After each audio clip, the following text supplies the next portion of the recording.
how we started. We started off with shit, you know what I'm saying? That called RP. But the most important thing about this whole thing is right here. That why not shit. Get yourself going. Boom. Now I don't know what I'm gonna do. I'm a house food on this shit. I got TV, but I might not be going home. Cause I'm just tired. And just to set it all off, that matches the pillow. Just so y'all know. First of all, let me start off by addressing the animal in the room. And the animal in the room is the great thing, because look at us right now, I'm getting this feeling that I haven't felt. I feel good. We finally here, and let me just explain how we got here, okay? So, 6 years ago, I was doing night shifts, doing construction, and I really got out of music. I wasn't really into music because I was at that age where it was like, I don't want to drive around bumping. I got into talk radio, so I really got into podcasts. Like I used to just listen to different podcasts, and this was at the time where they were kind of growing, but they weren't where they are right now. So I was going through different samples of podcasts because I didn't know who to search for. And at the time, I knew who Joe Rogan was, but I only knew him from Fear Factor. Now, I had no clue the nigga was a fucking comedian. But he had a guy on his show, and he was still doing the show out of his bedroom, named Joey Diaz. And Joey Diaz got on the show, and it was just a snippet. He was telling a story about like how he used to run around on Sunset in the late 90s. And it hit me because in the late 90s, my best friend, I'm not gonna say his name, he's still my friend to this day, and I'm gonna bust him out because we got families now. But him and I, while all through high school, we were in the streets. We were, no lie, we were drug dealers in high school.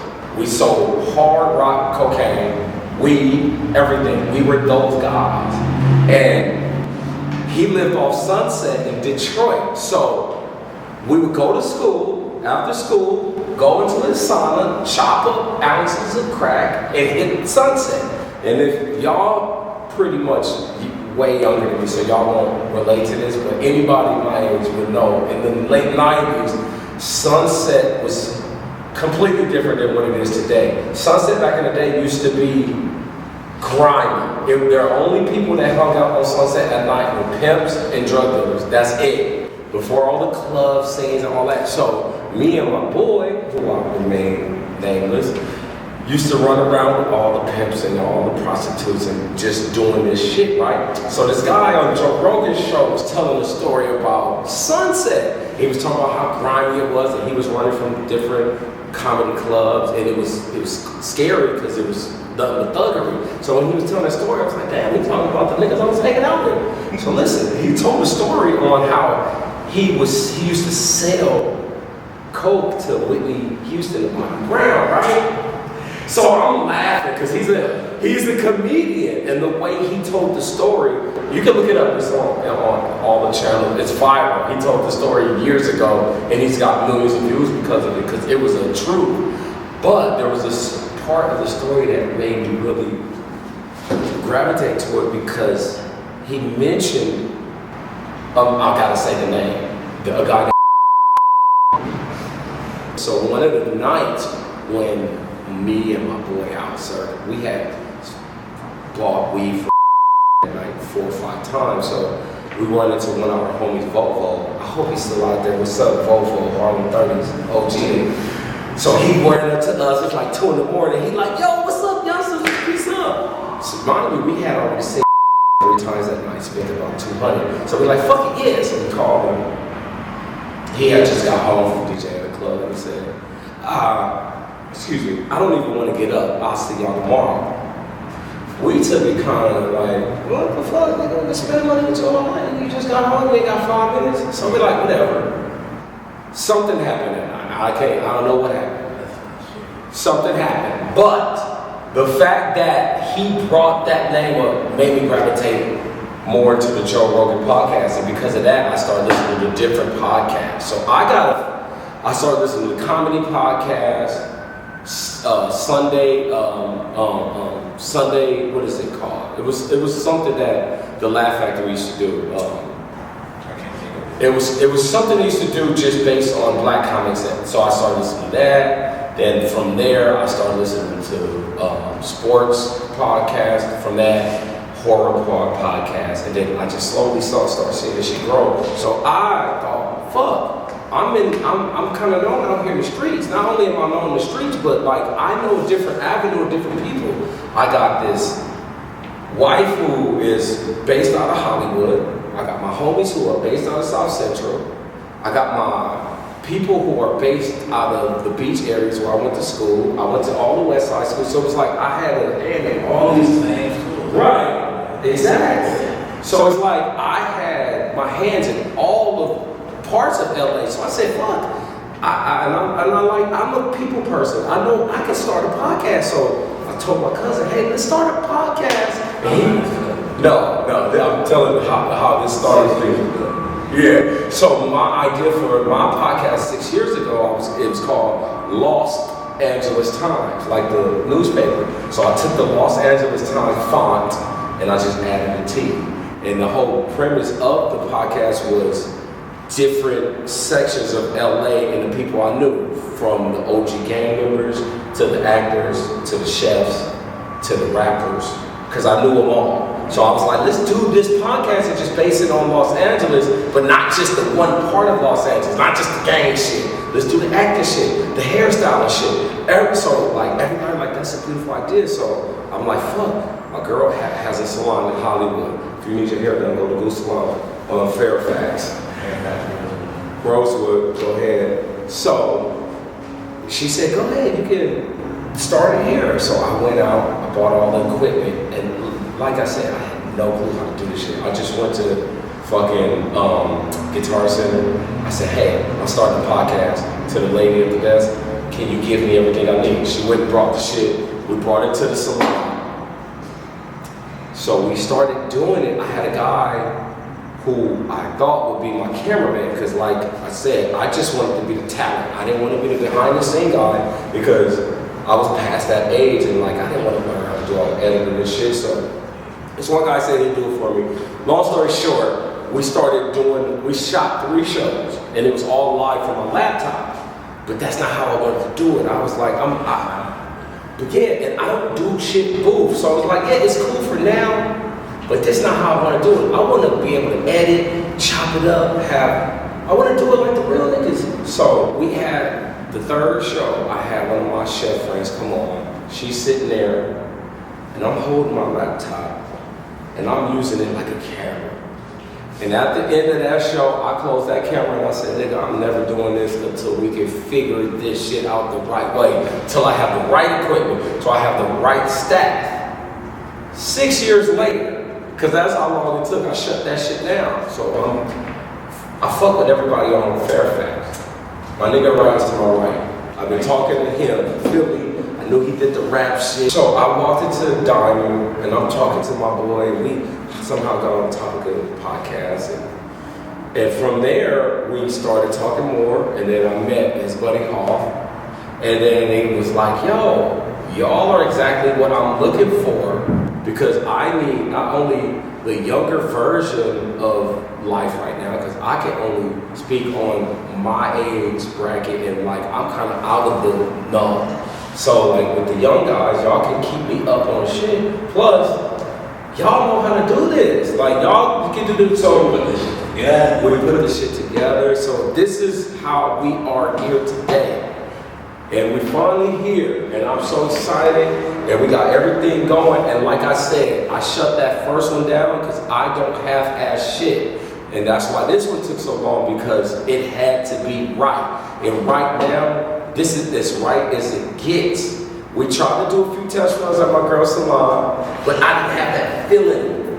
Then I was like, fuck, I got the opportunity to get this spot. And I was like, you see the spot? And I said, and the minute we walked in, before they got to see it, I was all giddy, because I was like, can't wait for these niggas to come see it. Because I knew they was going to feel the same feeling I feel right now. once they seen our new location. So that's how we got here, and this is where the new brand is, and the new brand is Why Not. Why not? It's Why Not. Why not? So we here. So we here. Why not? Why not? You know what I'm saying?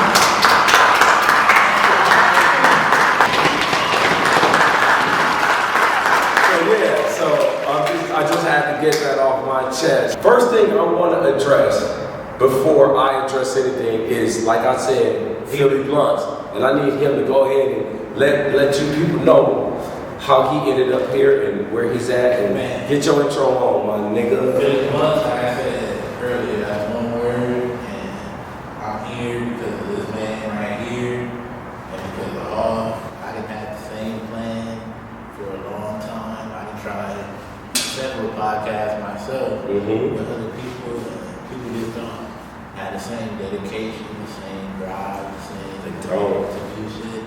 They just be a lot of talk. People like to just talk about it and they don't be about it. So lucky that's how I ended here. I'm just like, oh, like he said, he came to Diamond and was like, yo, I want to do this podcast. He had been talking about it for a minute. Like a minute before all of you was even around. Exactly. And so I was always like, whatever you're ready, right. We always tell people, ready whenever you are. Good. And then over time, it was, I guess the timing was right. And all this came together. It's been hard trying to put it together. So the same way, I'm like, nothing half-assed. So I'm like, nah, nigga, we don't test runs. Yes. Me and this nigga didn't argue. And I'm just like, I just want to get it done. But you know what was that? That was about us having the same passion, and that's why this shit is gonna work, because you are a lot different than me, but the same as me, because we both have that same passion. We both care about like disappointing people. So that was my problem, because I was more like, I don't want to tell my people that I have this thing going on and they come to some half-ass shit. You know what I'm saying? Because I know how big it is now with podcasts, and everybody got a podcast. And I didn't want to be part of that everybody bracket. I wanted people to see, oh, these niggas really got one. They're not just trying to do it off of their couch. And I'm not knocking people that do it off of their couch. It's just not what I wanted to do, because I respect the people who I invite, who you're gonna have. I just want them to come as professionals to a professional environment. You know what I'm saying? Exactly. Yeah, that's how we run back here to the Why Not podcast. That's how we put it all together. And it all seems like as it roll, the whole thing, I'm sure what happened. 100%. Now tell me and the people, because we all want to know, you are originally from Los Angeles as well, right? Born and raised, just like me. So you do the hip hop stuff right now. You are an MC. When did that start for you? And let's get into I had been doing music, like say recording for a long time. I would record here and there, like high school.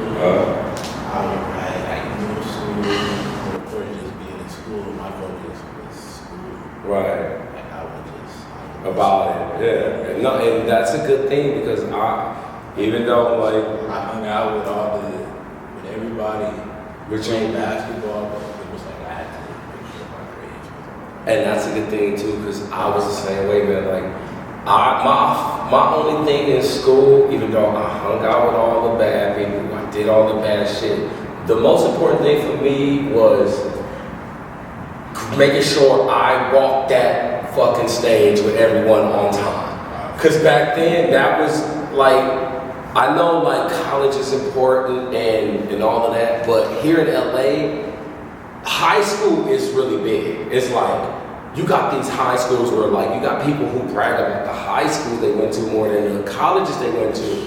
So like, I had a bunch of older cousins and older homies who, at a certain age, was like, man, fuck school. And like, I just didn't want to do that because my grandma was, I was raised with my grandparents, and at that time, I just needed to prove to my grandmother that like I can do this shit. Like, even though I'm out here in these streets, like don't even worry. Like, this school shit is easy. Cause like, I'm not a dumb person. I know I wasn't. I just, but that was my main thing. So I make sure, like, yeah, my grades was up. Cause like you said, you play basketball, I play football. I stopped playing baseball because it wasn't cool to play baseball in high school. In order to play sports, you had to keep your grades up. You couldn't be out there failing. So that was my thing too. I was like, man, I gotta do this high school shit. And then by the time I got out of high school, I realized that I couldn't afford college because I didn't even pursue getting a scholarship. So I knew I had to work because I'm like, man, I can't rely on grandma to take care of me. And I can't rely on a scholarship. I got to get out here. So, dude, by the time I got out of high school, I started working, looking into that another time. But then I got my first plays, and ever since then, I've just always been on my own because I knew, like, some people have some people are lucky. Some people are able to go to school and try to figure out what they're going to be in life. I knew I didn't have that option. I'm like, yo, I got to make something happen immediately because you got to realize, like, I still was living like a nigga in the streets where I was like, shit, I got only until 24, 25. And that's really how we felt growing up. Like, damn, nigga, like, we got to 25 because we thought that was the end. But like, so I was on my shit and I've been on my own ever since. And yeah, man, that's good. You stay in school. Hell yeah, man. But as an LA person, and us being all LA, I have to jump into this topic right here. Okay, so look, yesterday I was getting suggestions on my YouTube page, and it was a clip of Tony Yayo on the Drink Champ. Shout out to Yayo, shout out to G Unit, shout out to DJ Infinity, and definitely shout out to Red. So it was a snippet of him and EFN arguing about who their number one MC is. Now, to me, that's subjective. I don't give a shit who you like.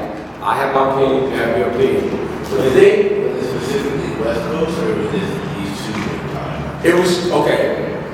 It started off with, I believe, Yayo asking EFN who his favorite MC was, and he said, for me, it's Ice Cube. Tony Yayo overall. Because I didn't even know until yesterday that EFN was actually born in Los Angeles and raised in Miami. And EFN's older than me.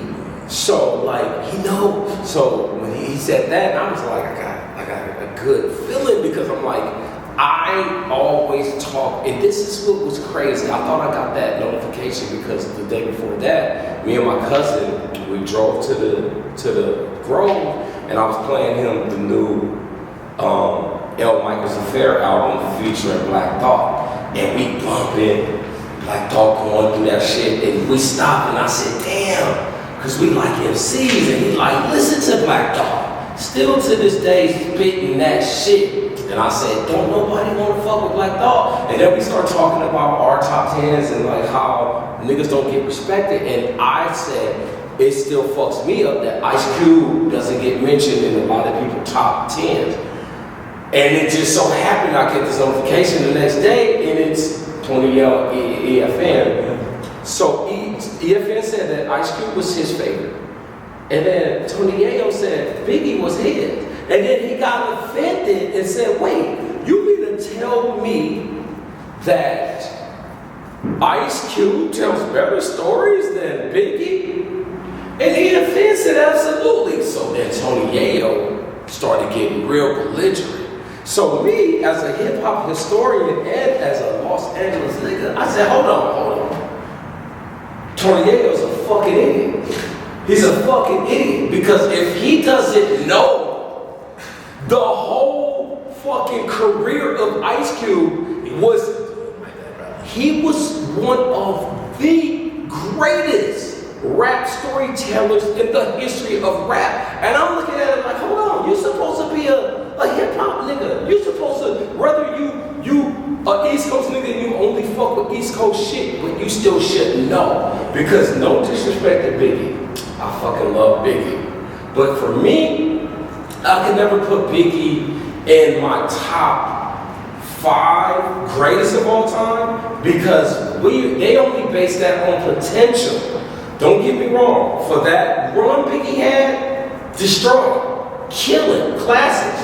But we talking 2 albums. You mean to tell me you think, and like, how do we know that Biggie wouldn't have made Life After Death if he never died and then got lazy? Because we all know, without him dying, Life After Death would have been considered a classic, but not what it is.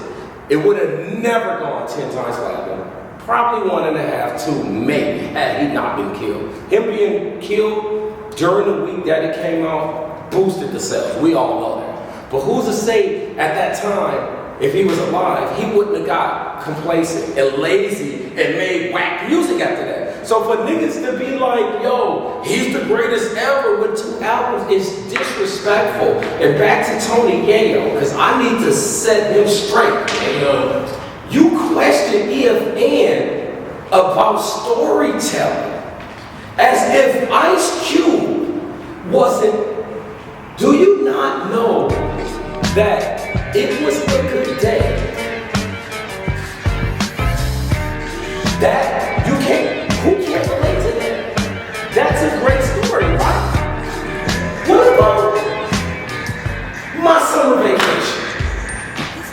Ice Cube told a story about going out of town, taking over a spot, and people representing gangs that they never, streets they never even heard of. It was an exact story on how these little Midwest and East Coast cities got taken over by drug dealers thinking that it was really happening. What about Jacking for Beats? Ice Cube's first album was produced by the Bomb Squad, which is the fucking people who produced Public Enemy. He was such a great storyteller, he made a whole ass song where every song that was hot at that time, he jacked for the beat and made a song about it and rapped over the beat. He even rapped over Public Enemy beat.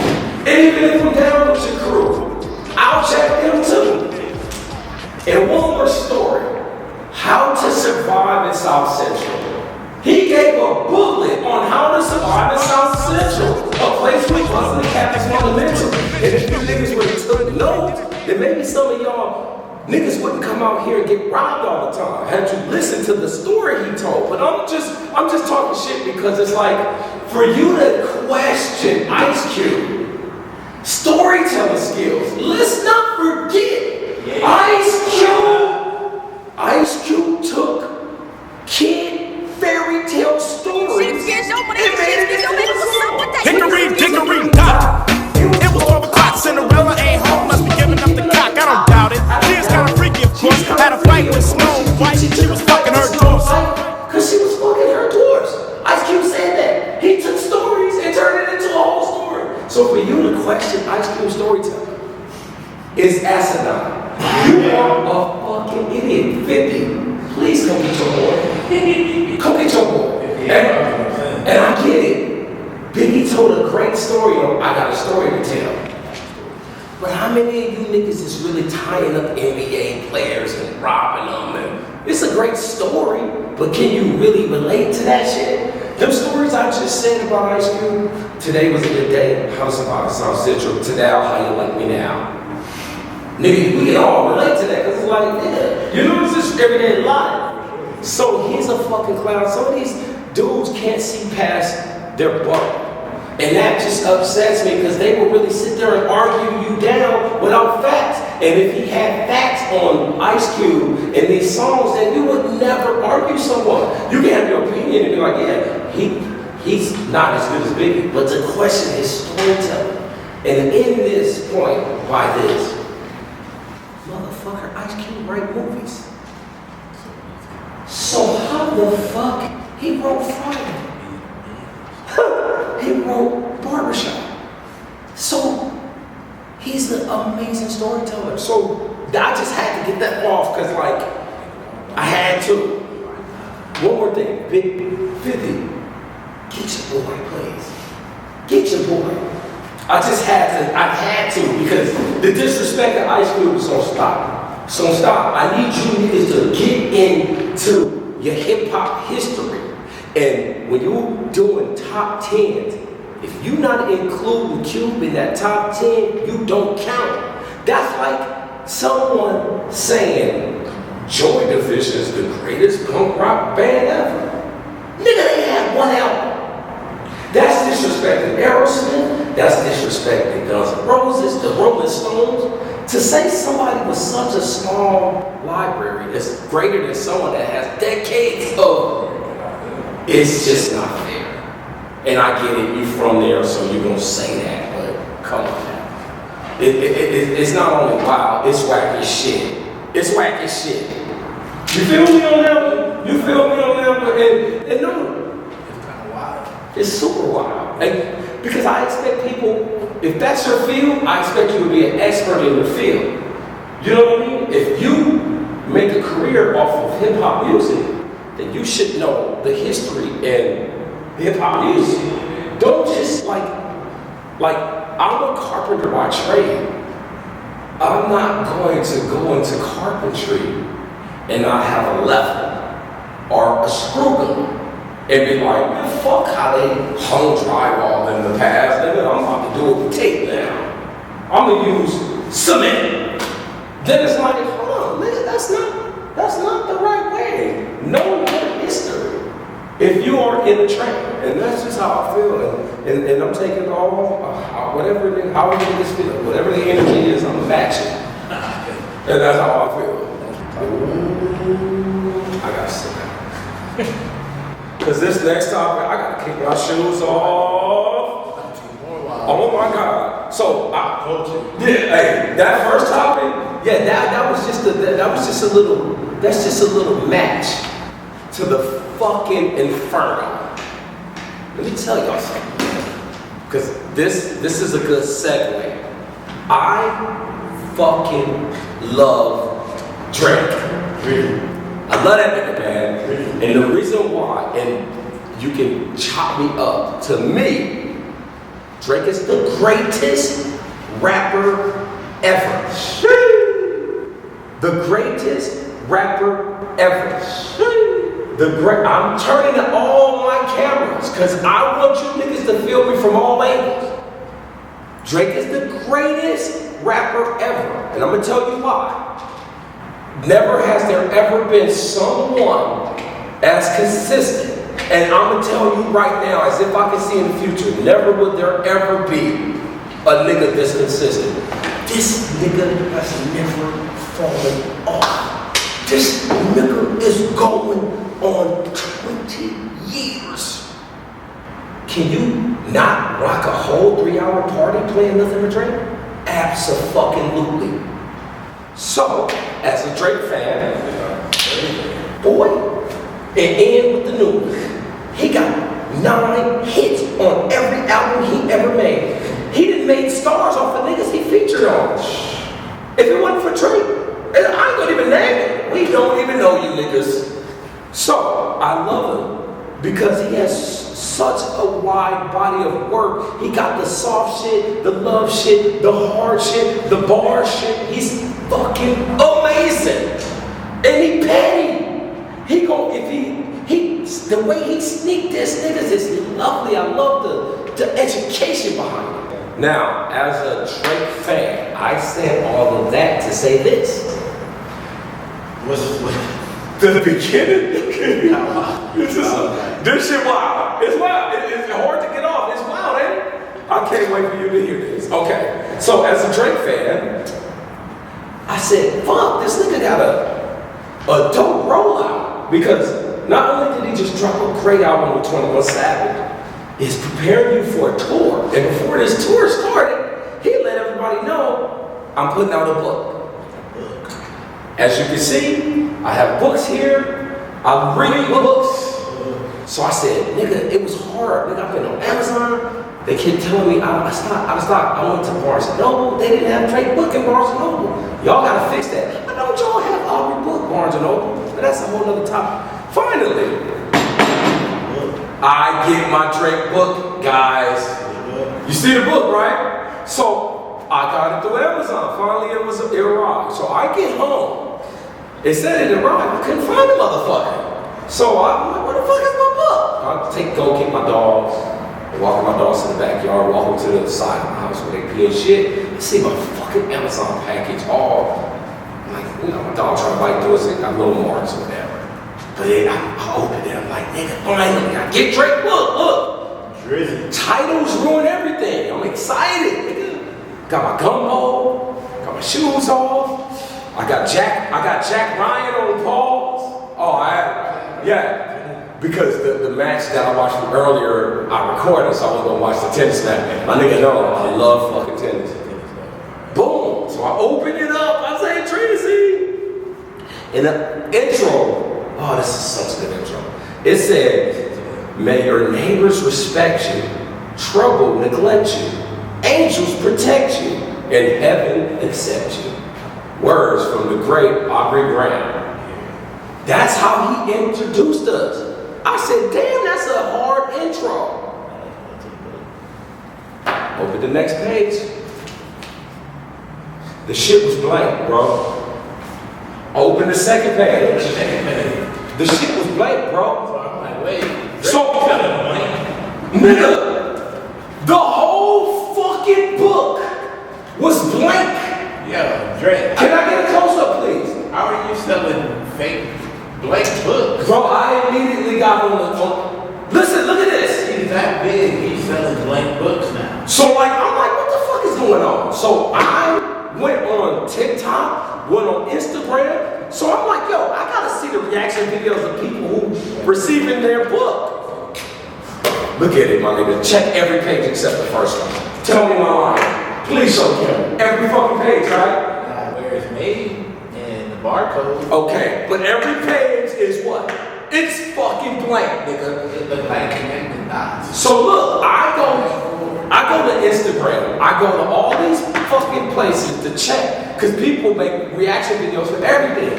Everybody's doing a reaction video, receiving their book. They opening it up and reading inserts. I said, wait a minute. Am I the only nigga to get a fucking blank book? I assume I am. So, Drake. Drizzy. Aubrey. OVO. My nigga. OVO Ryan. Cub. Corey, where you at? We got beef. I'm letting you know. I got a list of demands now, Drake, because I feel played. As a fan, Drake. He just big you up. He said you great. Drake. He said you great. Oh. And I really mean it. But as a fan, I feel cheated, Drake. How did you allow this to happen? You need to talk to someone, because I have demands now. I'm gonna get to that. Let me let you know my demands, Drizzy, because you gotta make up for this. Because your fans need to see what happened. This can't, come on now. I need you to sign my book, Drake. I need you to send me a real one with that one signed too, Drake. I need tickets to your LA show, Drake, for me and my guys, Drake, with backstage passes. I need 3 pair of the Drake Jesus Nikes for me and my boys, Drake. But he made a special Air Max. It was a white Jesus. It was exclusive. We need 3 of them, Drake. Also, I'm a 10. Also, Drake, I want a gold chain. Oh, you got a lot, but you can use. Drake, I want a gold chain from you, bro. I need an OVO owl on the end of that chain with some ice in it. And also, Drake, the last thing I need, nigga, we need a hook. We need a hook from you, Drake. I don't even rap no more, but I'm gonna rap over this song with my nigga Philly with your hook, cause you owe us. And this is aimed at Aubrey, at Amazon, Jeff Bezos, Kenza Smith, your co-editor, and Toronto. I'm aiming it at all y'all. One of my fans came up to me today from Toronto. He part of this. He part of it. So Drake, you gotta get right with me, Drake. Just in case you didn't see, this ain't no fake shit, Drake. I didn't do this myself. I received a fucking blank. Come on, Drake. tell Kawhi to take that championship. They don't need it anyway. They shouldn't be there because Golden State, he's hurt, but that's another topic. But hey, Drake, because if you're doing this, or if this is a Ponzi scheme, Drizzy, you sending out blank copies? Come on, bro. And if you're not, that means I got the only blank copy. You need to sign. So I'm kind of, you better, hey, make it right, Drake. You make it right with me, Drake.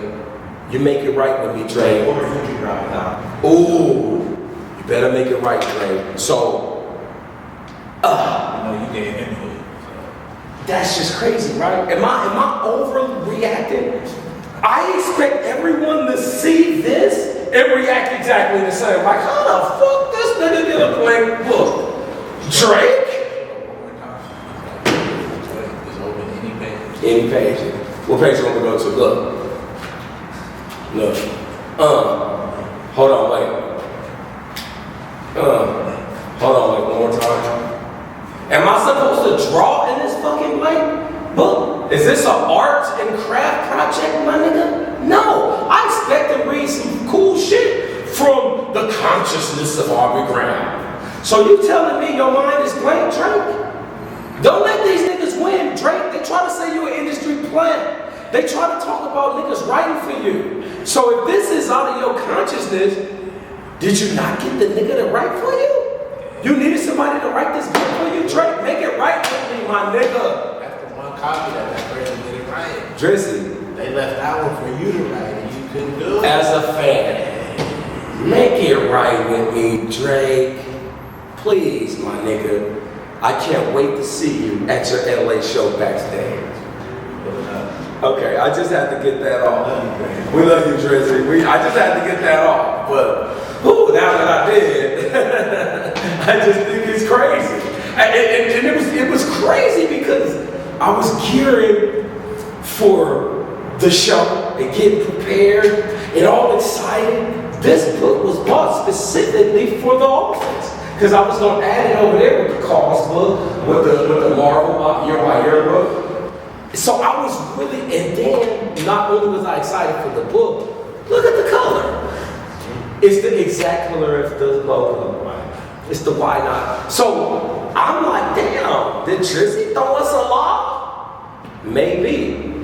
We're going to see, because if he get right with it, then, you know, it's a fast break and it's a lob. But if you don't, you out of bounds.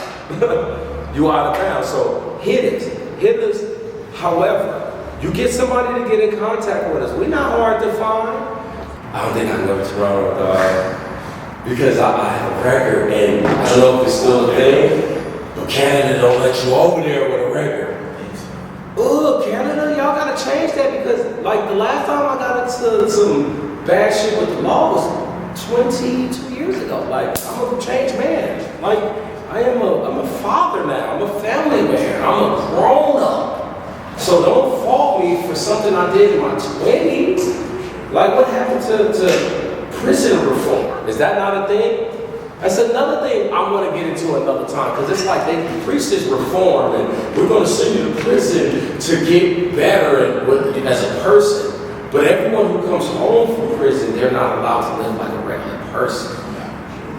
Any bad thing they do, they get thrown if it's illiterate. You can't protect your home and buy a gun if you want to, because they're like, you got arrested in 1995 for slapping the neighbor. So you can't, and it's just, no, not now. What's next on the list, my boy? What? This new shit that the NBA got. Ooh, they got one. Adam Silver, he added some shit. In-season tournament. Are you serious? Oh, wait a second. When you sent me that, yeah, you know what I thought you meant by that? Summer League.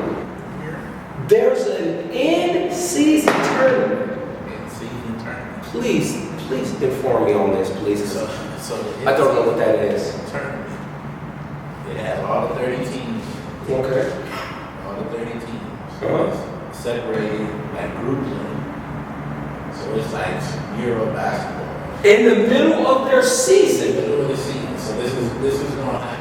in the middle of a pennant race. And the league game, or in November, is in-season tournament will start in November. And finals and semi-finals and all that will be played in Vegas in December. Yo, I'm calling for his job.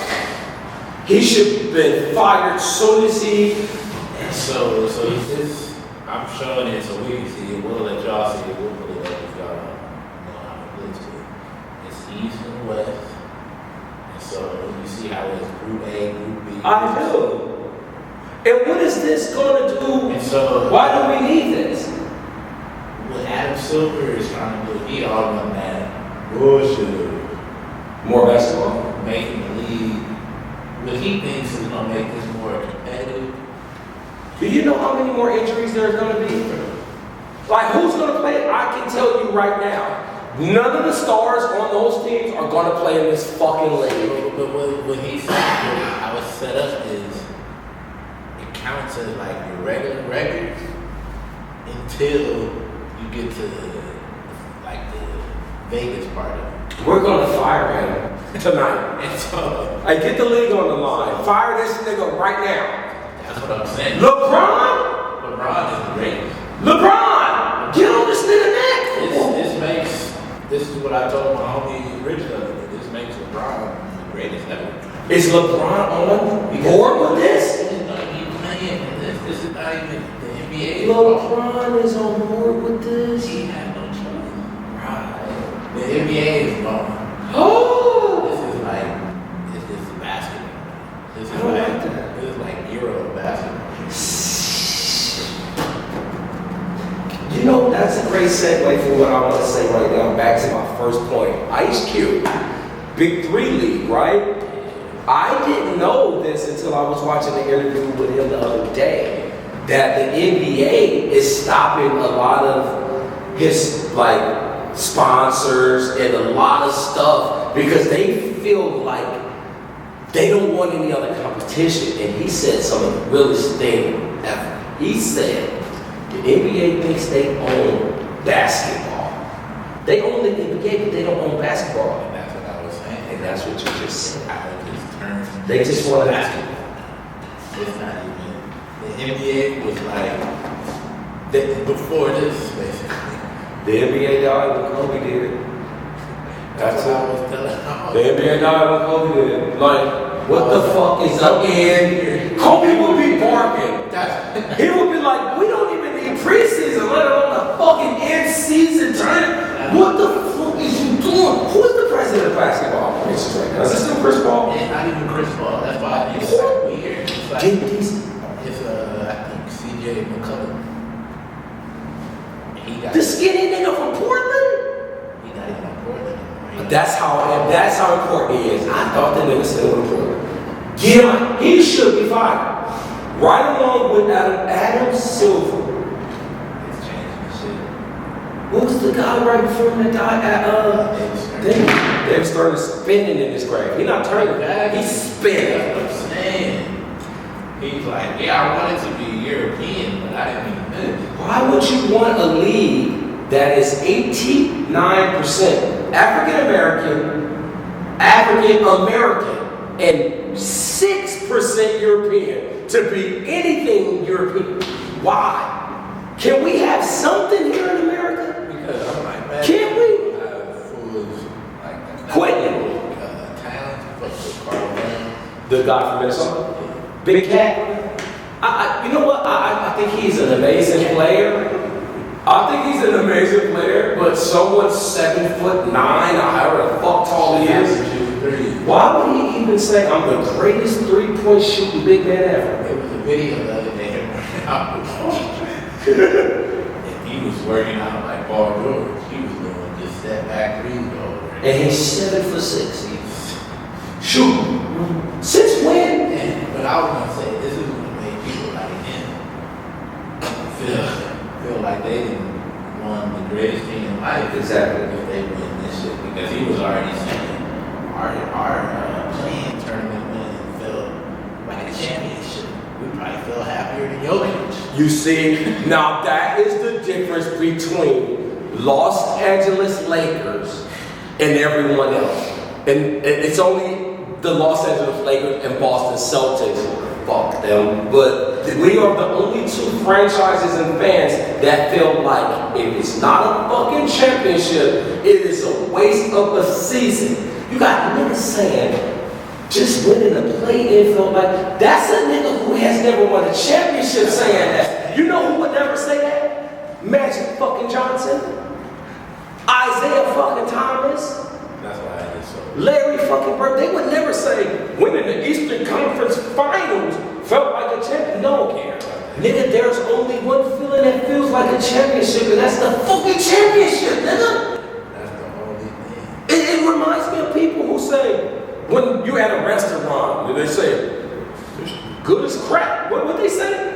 This shit good as crack, or there's a saying that people say, like, something like that, and it's like, have you ever smoked crack? No. So how you gonna say something as good as crack? Or I'm like, nigga, shit. It's a saying. I can't think of it right now. Good as shit. How does it go? Good as shit. Huh? This is shit. This shit is. Well, that's a saying too. I say that. It's good as shit. I ain't never had shit in my life. I ain't never done that. No, I ain't never. No, I've never purposely ate shit. Nor have I, and I don't even want to get personal, but nor have I ever purposely ate a shit hole. But it's just weird because we live in, and it's, I love it. I love what the world is right now because young black men are getting the opportunity to not just be wealthy, but have generational wealth. But then again, that is fucking a lot of these niggas' heads up because now sports isn't about winning in team. It's only about getting that bag.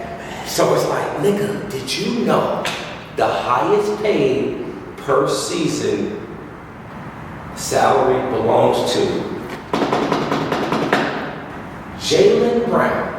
The nigga that's the second option on his team has a higher per season average than anyone in the history of the NBA. This nigga is getting $61 million a season. A nigga who's the second option on his team. So, when you paying these guys, I mean, what's the whack nigga from Memphis with the big ass head that was talking that shit that got cut? Dylan Brooks? You nigga, they gave that nigga 80 million. They got that nigga 80 million. 80 million. So you got these clowns that the bag is so big, that's the championship. And I cannot knock that because they can take care of their family and their future family. So I get it. But come on. Yes, you gotta play ball. Yeah, I gotta ball, man. You just please, you guys owe us as fans to do better. He got a bag too. That's what I'm saying. He got a bag. He ain't fucking with towns. He go to work. He be like, nah, I'm in the gym. We need more Jimmy Butlers. Yeah, we really do because as fans, you owe it to us because at the end of the day, we are the reasons why your fucking salaries are so high because we spending that money to come to these games. I was just at the Dodger game the other day. Shout out to my Dodgers. You betting off with these fucking Dodgers niggas catching. Fuck them. But I was at the game the other day. Paid $300 and something to get into the game. Me, my girl, and my daughter. Took my homie with us. You gotta get beer 4 different times. Each time $75. And like, I'm not complaining about the prices because you already know what it is going into it. But then what I will complain about is when I look around, I see 45,000 people there. It's also spending that same amount. So if you're not running down that line to make a safe, you thinking like, nigga, I got the money, then it's just a spit in our face. And anyone that feels that playing in tournament is a championship is a nigga I don't want on my team. I don't want him on my team. I don't want him near my team. I don't want him against my team because I don't want that weak ass feeling to rub off on the players on my team. Every time you play the Lakers, cat, please sit out. Please sit on the bench because I don't want you in your weak heart because that's weakness for you to feel like that because sports are only played for one reason. I know they make it weak now. Everybody gets a trophy. There's only one winner. There's only one champion. There's one champion. You know what that makes everyone else? A loser. They got all the trophies. Adam Silver. Right, but am I wrong? If you are the champion in whatever league, everyone else in that league is a loser. There's an MVP for the Eastern and Western Conference Final. The only nigga who should win MVP is the nigga on the team that won the championship. Ain't no nigga should win the championship on a team that didn't win. You're not the most valuable player. The most valuable player should always be the person on the winning team. I'm sorry. Because there's a person on that team that helped you win that championship. And who's more valuable than the player that helped you win a ring? Not a nigga that's watching you play. This is crazy. Adam, you weak. You weak. Well, I already hated him when he did this playing shit because I'm like, why are we allowing these bottom feeders to even have a chance? Wow. We have 8 seeds. Who the fuck cares about 9 and 10? Why do these niggas get a chance? It wasn't good enough. Don't give them the opportunity. Okay, you think? I hate him. You think? Sorry, Adam. You think? Fuck you, Adam. We good or we? Ooh, we talk about Wendy. Okay, this is how I feel about it. I think that the NBA already has in place who they're going to build up. And it started with Michael. And then you had players after that. They built up. I'm not going to get into that. But then you had LeBron. Now, if you know about LeBron, you knew LeBron was hyped. I remember looking at it, because I used to read Slam Magazine a lot. I still have that one. I'll bring it in. I remember he was on there as a freshman, the cover. Then as a sophomore, he made Sports Illustrated, him and Sebastian Telfair. I said, damn, this is a fucking sophomore in high school. So the build was already there. So they made sure that he lived up to the hype, which he 100% did. This man is the #1 scorer in the NBA. So I think he was already built for that, and the NBA was going to do nothing but make sure of that. There has not been a person this hyped since LeBron. And for him to luckily go to San Antonio, an organization that is known for building players, because we didn't know a Tony Parker before then. We didn't know Manu Ginobili. He made the Spurs organization, made them into Hall of Famers. They didn't come into this league as projected Hall of Famers. So it was the system. So the NBA made sure that this nigga that they hyping up made it to a system that will make sure he reached that potential that they expect him to get. So I think this man will be probably one of the most prolific scorers we will ever see, because if you look at it, he's a ball handler. He can shoot from outside. But the most important thing, he will never see a contested shot. This man is 7'5". When he jumps in the air, that makes him 9 feet tall.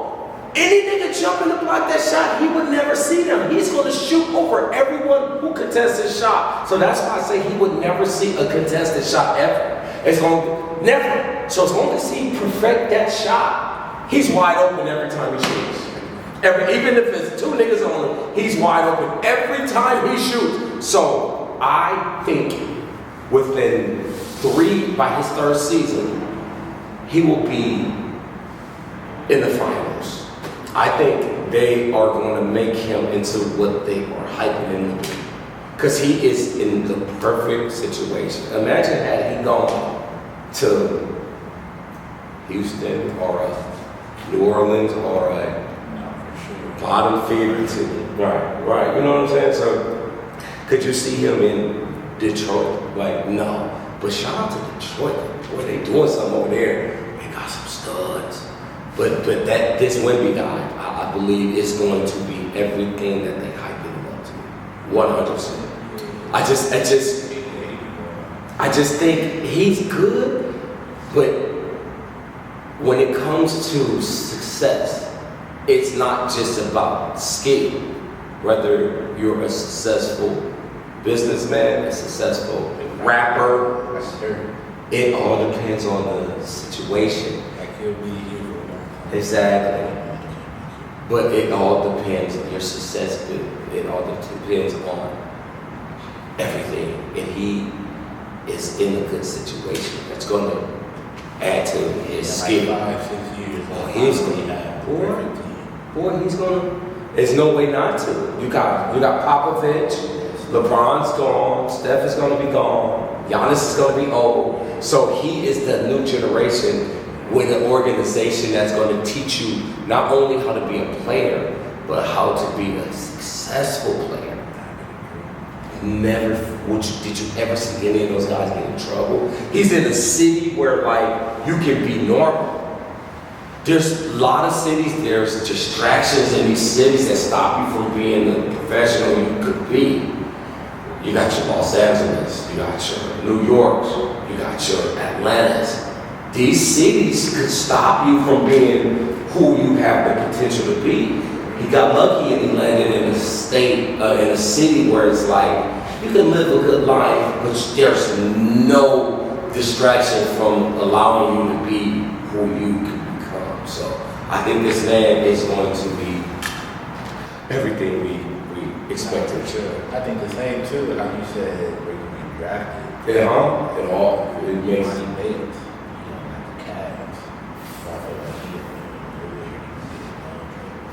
And that is, to me, because I even texted you after the draft, remember, I was like, how the Lakers pass? And you said some real shit, it was like the baggage. And had he got to the Lakers, that baggage would only grow. Because, call it all and not only that, it's just so much shit you can get into, so much debauchery. So for him to go to somewhere like Cleveland, maybe it'll allow him to focus on his professionalism. Because that boy is cold. He's cold. I just wish he would leave the bullshit behind and focus on being great. Because what I want these kids to realize, you gotta make an impact. Because how many burnouts is there out there that had the potential, but just didn't have the brain or the mentality or the fucking. So like a guy like him, he is. I look at his highlights. Oh my God! Thank you. And for him to land in Cleveland, I think that was a good thing. Damn, I wish he was on the Lakers, but yeah, I think it's a good thing. And speaking of the Lakers, boy, we did a great job this offseason. Yeah, we really did. Boy. We got Prince on that one. Because with a LeBron team, you need someone he can drive and kick out to. You have to make, from Jason Capano to those players that he had, those guys. You got those guys that go in the corner and shoot. And we didn't really have that. Get Mike Miller and then. Exactly. And we have that now. I believe. Like defenders and then just shoot. That's it. We don't need you niggas to do nothing. Clear the way. We got AD in the middle, he's handling that. We got LeBron to drive, just standing there because they have to collapse. They have to collapse in the middle as a team. You can't one-on-one LeBron or AD, even LeBron at this point in his career, because LeBron was hitting niggas for 30 still. LeBron also played the whole playoffs term. Let's not forget that. And we still made it to the Western Conference Finals on a fucking foot that he should have had surgery on. So just so y'all know that the Lakers should have been raising that trophy had LeBron been hurt. But just know that we got some young hogs. We signed Rui. You know what I'm saying? We got AR-15 on the low, but a ball 50 billion. We're supposed to get 100. We got Cam Reddish, who actually played that dude with Zion. Like Cam was supposed to be. And like this might be his resurrection season. So like, who Jackson? Yeah. Jackson, what's his last name? Athletic, 6'11", nigga. Boy, 20. You know what's crazy? We have the 7th, 8th, and 9th players selected from the 2019 draft. Jackson, if I'm not mistaken, Vincent. Look at one of these drafts, 2018 or 2019. Look at the top 10. And yeah, we have the 7th, 8th, and 9th, or the 6th, 7th, and 8th, something like that, which is so crazy. So if you think about it, like, these niggas are still young, man. And when you're a lottery pick, brother, was it that draft? It was one. Look, we got Rui, Cam, and who else? Yeah, see, I was right. Yeah, go back up. Look, we got Right there, 8. We got Jackson Hayes. We got 8, 9, and 10. Wow. Isn't that crazy? What, we went in the chip. That's what I was saying. We went in the chip. We went in the chip, man. I think we did a tremendous job. However, them Denver niggas is tough. And they have a team. They've been playing. Ooh. Because well, the first time I really got put up on this Jamal Murray guy was during the 2020 playoffs. What, and to see him all 6 games, every minute, I kept looking at my cousin. I said, this nigga's a problem. This little nigga's a problem. He can score at will, he can dribble, he can shoot. I said, boy, we might be in trouble. And then they got, what's his name? I think a year later, Aaron Gordon. I said, and then Michael Porter Jr. came back. I said to my cousin, I said, do you realize they got Porter, Gordon, and Yoke? These niggas is all 7-footers. They might be the biggest team in the NBA. Who's going to out-rebound these niggas? And if you look at the series against the Lakers, they were getting 20 offensive rebounds a game. They had 20 offensive rebounds against us in 1 quarter, I believe, or 12 or 1. I think in 1 quarter. And that's when I was like, so they're going to be tough too, but watch out for us. If plain clothes can play through the whole season, come on, street clothes, get through this shit. Damn it. We need you to play center, man. Stop that I want to be a power forward shit. Get in that hole. Smiling at Jokovic when Jokovic hit that step back 3 to end the half. He gave him a grin. Why you smiling? You happy he just hit a 3 to the face? But whatever. He got us a chip. You get a pass for now, but we ain't taking too many passes, nigga. This is a city of champions. We expect shit. You know, shit. What else we got, man? This is turning into a good first show. I'm happy we got to do this, man. We can close it out. Listen, what we got? I know we got some merch coming soon. We do. I think we good? show it to the people on the camera. Okay. We got the tees on. We got tees We on. got the tees on right now. Yes. And they come in short sleeve blues And the white. and the whites. Then long sleeves. We have long sleeves and the blues and whites. And the hoodies. We also have the blue hoodies and the white hoodies. You want to see my shirt?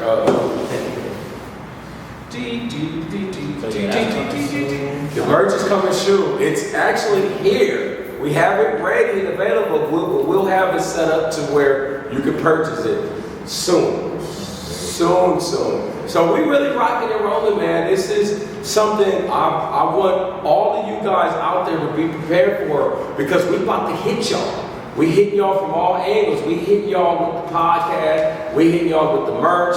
We hitting y'all with music. We gonna hit y'all with reaction videos, with just vlogs, everything. So be prepared to have why not in your vocabulary. And it's not going to be just us on every episode. No, that's it. Bring in some of your favorite people. Ooh, wait till you see, because we got people lined up with remain names. Some of your favorite people. Like we said, this man like you show up. You better, nigga. Hey, Because this shit right. hey, you better fucking get right with us. What is on the cover? Aubrey. Who the fuck allowed this, Aubrey? Once this video drop and you get word of this, you better be immediately on the phone. Because we can't have this happening, bro. We can't have this happening, Aubrey. You got real fans out here that really support you. We spent $5. We can't have this, Aubrey. I was going to read this book to my daughter before she went to bed. So I had to just sit there and tuck her in and just stare at her blank. Because this book was fucking blank. Thank you, my nigga. Thank you. More episodes coming soon. Coming soon, man. More everything coming. And before we go, again, what's the Instagram? Instagram is _why not pod. And the channel on YouTube is? The channel on YouTube is at Why Not Podcast. Check us out, man. Please subscribe, like the video, and share. Phillyblunts. And me. Y'all